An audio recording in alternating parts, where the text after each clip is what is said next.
તો આપણે જે ચેપ્ટર છે રાસાયણિક પ્રક્રિયાઓ અને સમીકરણો, તો એના પાછલા લેક્ચરમાં આપણે સમીકરણને સંતુલિત કરતા શીખ્યા.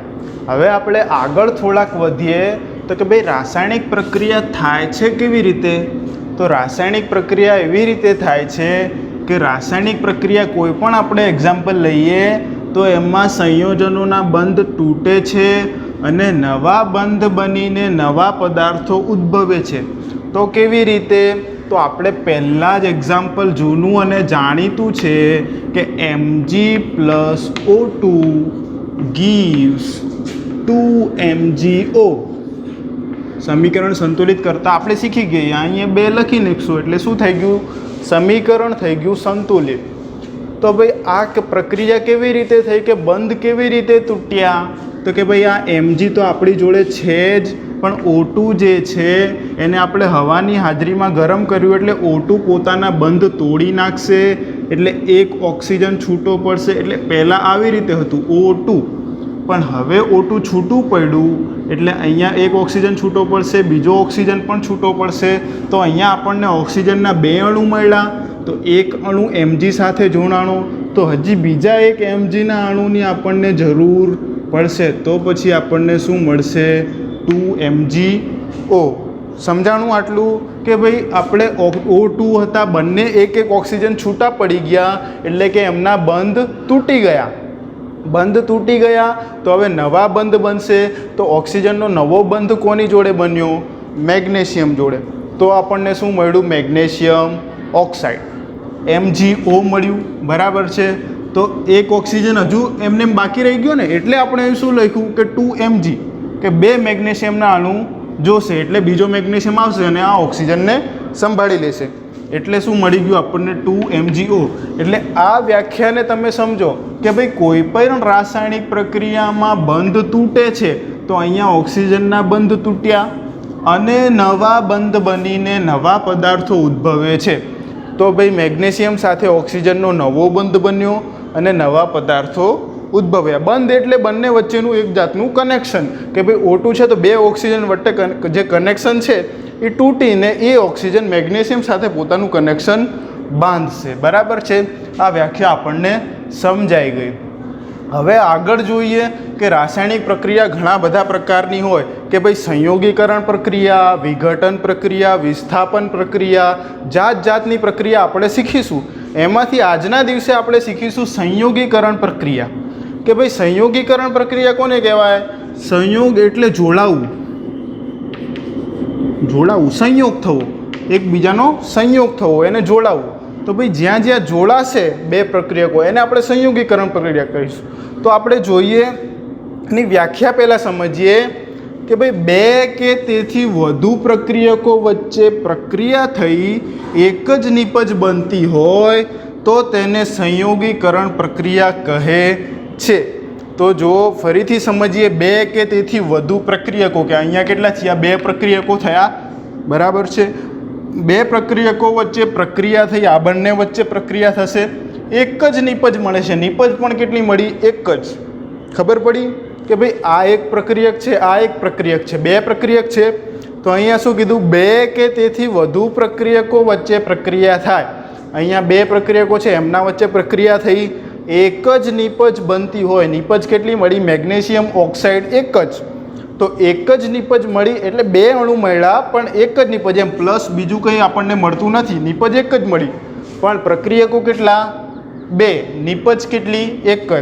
તો નિપજ એક જ બનતી હોય તો તેને સંયોગીકરણ પ્રક્રિયા કહે છે. તો આવી પ્રક્રિયાને શું કહીશું? સંયોગીકરણ. કે ભાઈ 2 પ્રક્રિયકો જોડાઈને એક જ નિપજ બનાવે તો તેને કહેવાય સંયોગીકરણ પ્રક્રિયા.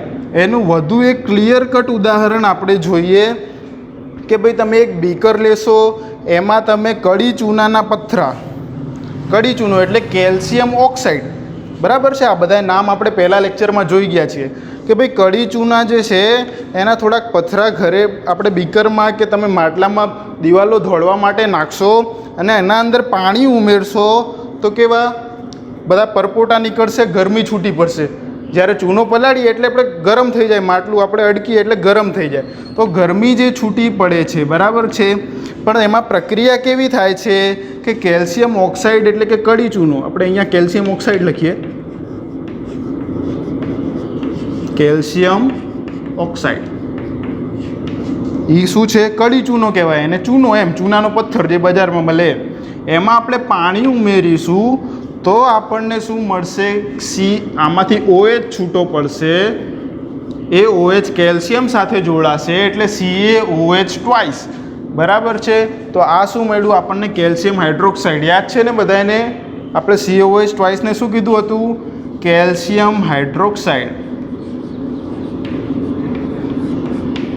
બરાબર છે? કેલ્શિયમ હાઇડ્રોક્સાઇડ મળ્યું. પ્લસ બધું ગરમ થવા માંડ્યું. મટકું જે આપણે બીકર કે જે બી લીધું હતું એ બધું ગરમ થયું અને નકરા જ પરપોટા વરાળ સ્વરૂપે નીકળે છે. તો ઉષ્મા પણ છૂટી પડે છે. બરાબર છે? એટલે કે ગરમી છૂટી પડશે એમ. આપણે ચૂનો જ્યારે પલાળીશું દિવાલ ધોળવા માટે ત્યારે ગરમી છૂટી પડે છે એ મટકામાંથી કે એ બીકરમાંથી. તો અહીંયા જો સિમ્પલ આકૃતિ છે. આ આપણે દોર્યું છે બીકર, આમાં પાણી નાખ્યું છે અને ચૂનાના થોડાક પથરા નાખ્યા છે. એમાં પાણી નાખશું એટલે આ રીતની પ્રક્રિયા થશે. તો આ પણ કેવી રીતે સંયોગીકરણ પ્રક્રિયા થઈ? કે ભાઈ આમાં પાણી પણ નાખ્યું એટલે કે H2O અને કેલ્શિયમ ઓક્સાઇડના પથરા પણ નાખ્યા છે. તો આ બંનેની પ્રક્રિયા થઈને આપણને કેલ્શિયમ હાઇડ્રોક્સાઇડ એટલે કે એક જ નિપજ મળે છે. ઉષ્મા તો વધારાની છૂટી પડે છે, એને નિપજ કહેવાય નહીં. બરાબર છે? એટલે એક જ નિપજ મળે છે. હવે આ સમીકરણને આપણે સંતુલિત કરીએ તો કે ભાઈ એક કેલ્શિયમ, અહીંયા પણ એક કેલ્શિયમ, અહીંયા ઓક્સિજન કેટલા છે? 1 અને 1 2, અહીંયા 2 ઓક્સિજન છે, અહીંયા હાઇડ્રોજન કેટલા છે? 2. એટલે સમીકરણ ઓલરેડી સંતુલિત જ છે. તો આને સંતુલિત કરવાની જરૂર નથી. તો આપણે એક હજુ ઉદાહરણ આપણે સમજ્યા સંયોગીકરણ પ્રક્રિયાનું કે ભાઈ કડી ચૂનામાં પાણી નાખતા જે ગરમી છૂટી પડે છે અને કેલ્શિયમ હાઇડ્રોક્સાઇડ બને છે. આ પણ એક સંયોગીકરણ પ્રક્રિયાનું ઉદાહરણ છે. કારણ કે આ બે પ્રક્રિયક થઈને એક જ નિપજ બનાવે છે. ત્યારબાદ આપણે જોઈએ તો જે કેલ્શિયમ હાઇડ્રોક્સાઇડ બન્યું એને આપણે દિવાલ ઉપર ધોડીશું કે ભાઈ જે ધોળનારો આપણા ઘરે આવે એને દિવાલ ઉપર જ્યારે ધોળશે તો ત્યારે કેવી પ્રક્રિયા થશે કે CaOH ટ્વાઇસ જે છે આ આપણને એક્વિયસ મળ્યું પાણીમાં. બરાબર છે? આ લખેલું છે એક્વિયસ. પાણીમાં જે મળ્યું એ પાણીવાળો ચૂનો આપણે દિવાલમાં જ્યારે ધોળવાનું કામ કરતો હશે તો CaOH ટ્વાઇસ જે છે એ કોની જોડે પ્રક્રિયા કરશે? હવામાંના જે આપણે છોડીએ છીએ કાર્બન ડાયોક્સાઇડ જોડે. બરાબર છે? તો CaOH ટ્વાઇસ જે આપણે લગાવ્યું દિવાલ ઉપર એ કાર્બન ડાયોક્સાઇડ જોડે પ્રક્રિયા થઈ અને શું બનાવશે? CaCO3. શું બનાવશે? CaCO3 plus H2 calcium carbonate બનાવશે. તો હવે આપણે આ પ્રક્રિયાને સંતુલિત કરવી હોય તો કે ભાઈ કેલ્શિયમ અહીંયા 1, અહીંયા 1, અહીંયા ઓક્સિજન કેટલા છે? 2 અને અહીંયા 2 એટલે કે 4 છે. તો અહીંયા 3 જ છે. H2O છૂટું પડશે. બરાબર છે? હવે થઈ ગયું સંતુલિત. બરાબર છે? પાણીનો એક અણુ છૂટો પડ્યો, CaCO3 બન્યું અને H2 આવ્યું, H2O પાણી છૂટું પડ્યું કાર્બન ડાયોક્સાઇડ સાથેની પ્રક્રિયા થઈને. તો હવે આ પ્રક્રિયા થતાં એને 2-3 દિવસ લાગે છે કે ભાઈ દિવાલ ઉપર એણે ચૂનો લગાવ્યો પછી આ પ્રક્રિયા થતાં 3 દિવસ થઈ અને આ જે પડ બને છે એ પડ શેનું બન્યું? CaCO3. એટલે કે સ્તરમાં જે પડ જોશું, ચૂનાનું પડ કોઈ પણ પડતું હશે તો એને શું સમજશું આપણે કે ભાઈ આ તો કેલ્શિયમ કાર્બોનેટ છે. કેમ કે આપણે ચૂનો જે પલાળ્યો હતો એની પ્રક્રિયા કાર્બન ડાયોક્સાઇડ, વાતાવરણમાંના કાર્બન ડાયોક્સાઇડ સાથે થઈને કેલ્શિયમ કાર્બોનેટનું પડ બનાવે છે. અને આ પડ જે છે એ 2-3 દિવસ પછી ચમકે છે. એટલે આપણે જ્યારે ચૂનો ઘરમાં કરીએ તો તાત્કાલિક ચૂનો ચમકે નહીં, પણ 2-3 દિવસ પછી એની ચમક બહાર આવે. તો એ કેલ્શિયમ કાર્બોનેટની ચમક છે. બરાબર છે? આટલું આપણે હવે જોઈશું. જ્યાં જ્યાં દિવાલમાં જોઈશું ત્યાં ત્યાં આપણે કેલ્શિયમ કાર્બોનેટને યાદ કરીશું. ત્યારબાદ બીજા એક્ઝામ્પલ જોઈએ તો કે ભાઈ કોલસાનું દહન એટલે કે કોલસાનું સળગવું એમ. તો કોલસો એટલે કે કાર્બન. જ્યાં જ્યાં આપણે કાર્બન જોઈશું એને આપણે વ્યવહારિક ભાષામાં શું કહેવાય? કોલસો. એટલે કે ભાઈ કોલસો જે છે એનું સળગવું આવ્યું એટલે કે હવાની હાજરીમાં જ થવાનું. એટલે આપણે મેગ્નેશિયમને પણ સળગાવ્યું હતું તો હવાની હાજરીમાં તો ઓક્સિજન સાથે પ્રક્રિયા થઈ. તો કાર્બનને પણ સળગાવવાનું છે એટલે એની ઓક્સિજન સાથે પ્રક્રિયા થશે અને શું બનશે? CO2. તો અહીંયા પણ સહયોગીકરણ પ્રક્રિયા લાગુ પડી કે ભાઈ કાર્બનનો એક અણુ O2ના 2 અણુ સાથે જોડાઈને CO2 બનાવે છે, બરાબર છે. તો અહીંયા 2 પ્રક્રિયકો થયા, અહીંયા એક નિપજ થઈ, અહીંયા શું કીધું 2 પ્રક્રિયકો વચ્ચે પ્રક્રિયા થઈને એક જ નિપજ બને. તો આ પણ ઉદાહરણ થયું સંયોગીકરણ પ્રક્રિયાનું. ત્યારબાદ બીજું ઉદાહરણ જુઓ કે પાણીનું નિર્માણ થવું, કે ભાઈ પાણી કેવી રીતે બને. પાણી એટલે H2O, એ આપણને ખબર છે, બરાબર છે. તો પાણી કેવી રીતે બનશે કે હાઇડ્રોજન ગેસ જે છે, હાઇડ્રોજન વાયુ, એની પ્રક્રિયા ઓક્સિજન વાયુ જોડે થશે અને બંને સંયોજાઈને શું બનશે H2O. આ પ્રક્રિયા તો સંતુલિત જ છે, એક કાર્બન 2 ઓક્સિજન 2 ઓક્સિજન. પણ આ પ્રક્રિયાને આપણે સંતુલિત કેવી રીતે કરશું કે ભાઈ હાઇડ્રોજનના 2 અણુ ઓક્સિજનના 2 અણુ સાથે જોડાઈને H2O લિક્વિડ એટલે કે પાણીનું નિર્માણ કરે છે. તો આ પહેલાં એ સમજી લઈએ કે આ પણ 2 પ્રક્રિયકો છે ને એમાંથી એક જ નિપજ મળે છે, માટે તેને આપણે સંયોગીકરણ પ્રક્રિયાના એક્ઝામ્પલમાં લીધું છે, બરાબર છે. હવે એને સંતુલિત કેવી રીતે કરશું કે ભાઈ અહીંયા 1 ઓક્સિજન છે, અહીંયા 2 ઓક્સિજન છે, આપણે અહીંયા 2 લખી નાખીએ તો બરાબર, 2 ઓક્સિજન થઈ ગયા. હવે 2 દુ 4 હાઇડ્રોજન થઈ ગયા, અહીંયા 2 છે, અહીંયા 2 લખી નાખીએ, થઈ ગયા 4 હાઇડ્રોજન 2 ઓક્સિજન 2 ઓક્સિજન, બરાબર છે. હવે આગળ જો વાત કરીએ તો આ સંયોગીકરણ પ્રક્રિયાનો કન્સેપ્ટ આટલો છે કે ભાઈ 2 પ્રક્રિયકો બને છે તો એને આપણે સંયોગીકરણ પ્રક્રિયા કહીશું. તો આટલું જે છે એ સંયોગીકરણ પ્રક્રિયા વિશેનું હતું. ત્યારબાદ આપણે જોઈએ તો ઉષ્માક્ષેપક પ્રક્રિયા. આ તમારા માટે નવું કે એક્ઝોથર્મિક રિએક્શન, ઉષ્માક્ષેપક પ્રક્રિયા. જે પ્રક્રિયામાં ઉષ્મા ઉત્પન્ન થાય તે પ્રક્રિયાને ઉષ્માક્ષેપક પ્રક્રિયા કહે છે. એનો મતલબ એમ કે કોઈ પણ પ્રક્રિયા થતી હોય એની નિપજમાં આપણને ઉષ્મા મળતી હોય કે પાત્ર જે છે એ ગરમ થતું હોય તો એને આપણે ઉષ્માક્ષેપક પ્રક્રિયા કહીશું. જેવી રીતે આમાં થયું, ઉષ્મા છૂટી પડી, બરાબર છે, તો એમાં પાત્ર ગરમ થયું. એવી જ રીતે આપણે પહેલું ઉદાહરણ યાદ કરો, જ્યારે આપણે દાણેદાર ઝીંકની પ્રક્રિયા મંદ H2SO4 સાથે કરતા હતા, બરાબર છે. તો આપણને ZnSO4 અને H2 વાયુ છૂટું પડતું હતું. આ H2 વાયુ છૂટું પડવાના કારણે જે કોનિકલ ફ્લાસ્ક છે ગરમ થતું હતું, બરાબર છે. તો એમાં પણ ઉષ્મા ઉત્પન્ન થતી હતી. તો આ પણ શેનું ઉદાહરણ છે? ઉષ્માક્ષેપક પ્રક્રિયાનું, કે જે પ્રક્રિયામાં ઉષ્મા ઉત્પન્ન થાય, પાત્ર ગરમ થાય, ઉષ્મા છૂટી પડે તો એને આપણે ઉષ્માક્ષેપક પ્રક્રિયા કહીશું, બરાબર છે. ત્યારબાદ આપણે એક વધુ એક્ઝામ્પલ જોઈએ તો શ્વસનની પ્રક્રિયા.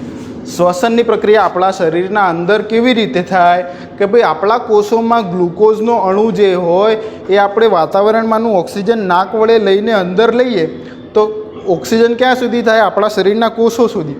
તો કોષોમાં શું હોય? ગ્લુકોઝ. તો ગ્લુકોઝની પ્રક્રિયા ઓક્સિજન સાથે થઈને CO2 બનશે. એ CO2 આપણે બહાર કાઢીશું અને પાણીનો અણુ બનશે અને ઉર્જા મળશે, એટલે કે આપણને શક્તિ મળશે. આપણને શક્તિ માટે જ આપણે શ્વસન લઈએ છીએ. શ્વસન બંધ કરી દઈએ તો આપણને શક્તિ મળે? નહીં મળે. તો આપણે O2 લઈને જ આપણા કોષોમાંથી ઉર્જા ઉત્પન્ન થાય છે ને એ ઉર્જાથી જ આપણે હલનચલન, કામ, બધું કામ કરી શકીએ છીએ, બરાબર છે. તો એ ઉર્જાની વાત અહીંયા થાય છે. ઉર્જા એ ઉષ્મા સ્વરૂપે એમ, એટલે અહીંયા પણ ઉર્જા છૂટી પડે છે અથવા ઉષ્મા છૂટી પડે છે તો એને આપણે શું કહેશું કે ઉષ્માક્ષેપક પ્રક્રિયા. હવે આ સમીકરણને સંતુલિત કરો જોઈએ કે ભાઈ C6, અહીંયા 6 કાર્બન છે, અહીંયા 6 CO2 હું લખીશ, બરાબર છે. હવે આપણે શું સંતુલિત કરવાનું છે? 6 દુ 12 ઓક્સિજન છે, અહીંયા 6 જ છે, અહીંયા 2 છે, તો 6 C6H12O6 plus 6 CO2 plus 12 H2O. હવે જુઓ 12 હાઇડ્રોજન, અહીંયા 6 H2O, એટલે 6 દુ 12 હાઇડ્રોજન થઈ ગયા. હવે અહીંયા 6 ઓક્સિજન, 6 દુ 12 ઓક્સિજન, અહીંયા 6 દુ 12 ઓક્સિજન, અહીંયા 6 ઓક્સિજન. પ્રક્રિયા થઈ ગઈ સંતુલિત. ખબર પડી કે ભાઈ આપણે C6 હતું એટલે અહીંયા 6 લખી દીધું કે 6 કાર્બન થઈ ગયા. હવે અહીંયા કેટલા? 12 હાઇડ્રોજન હતા એટલે અહીંયા આપણે 6 લખી દીધા, એટલે કે 6 દુ 12 હાઇડ્રોજન અહીંયા થઈ ગયા. હવે બાકી કયા રહ્યા? ઓક્સિજન.